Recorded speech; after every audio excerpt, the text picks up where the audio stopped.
जैसे जैसे बिहार विधानसभा चुनाव के लिए पहले चरण के मतदान की तारीख नजदीक आती जा रही है, वैसे वैसे लोजपा अध्यक्ष चिराग पासवान की तल्खी सीएम नीतीश कुमार के प्रति बढ़ती जा रही है। चिराग ने सीएम नीतीश पर अब तक का सबसे बड़ा हमला बोलते हुए कहा कि नीतीश सभी बातों को 15 साल का बताते हैं, जबकि हकीकत ये है कि पिछले 5 साल में भी कोई उपलब्धि नहीं है। उनके मंत्री और विधायक पिछले 5 साल का हिसाब दें। चिराग ने कहा कि नीतीश और बिहार को बेबसी से निकलने के लिए कड़े फैसले लेने होंगे। इसके साथ ही चिराग पासवान ने नए हैशटैग असंभव नीति की शुरुआत की है। इसका मतलब है कि इस बार सत्ता में आना नीतीश कुमार के लिए संभव नहीं है। चिराग ने एक के बाद एक ट्वीट किए और कई सवाल पूछे और बिहार की जनता को संदेश भी दिए।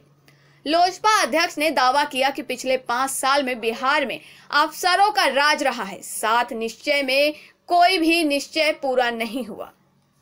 उन्होंने कहा कि नीतीश कुमार और उनके विधायक और मंत्री पिछले 5 साल में हुए कार्यों का ब्यौरा दें।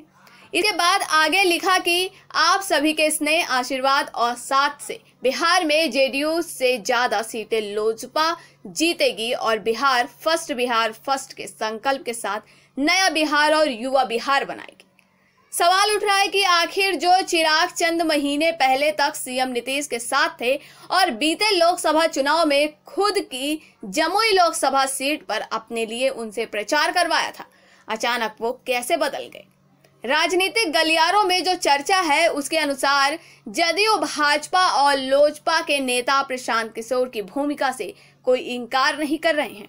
राजनीतिक सूत्र बताते हैं कि चिराग पासवान कभी नीतीश कुमार की आंख के तारे रहे प्रशांत किशोर की सलाह पर काम कर रहे हैं। दरअसल प्रशांत किशोर का जदयू से नाता खत्म हो चुका है और वह आधिकारिक तौर पर पश्चिम बंगाल में ममता बनर्जी को भी राजनीतिक सलाह दे रहे हैं। सूत्र और मीडिया रिपोर्ट्स बताते हैं कि पूर्व सीएम जीतन राम मांझी की हिंदुस्तानी आवाम मोर्चा को जोड़ने की पहल से ही चिराग के कान खड़े हो गए थे और इसके बाद पीके की सलाह पर उन्होंने एलजेपी को 143 सीटों पर चुनाव में उतारने का फैसला किया। इसमें संदेश दिया कि उनकी पार्टी बिहार के एनडीए से बाहर है, लेकिन राष्ट्रीय स्तर पर एनडीए के साथ है।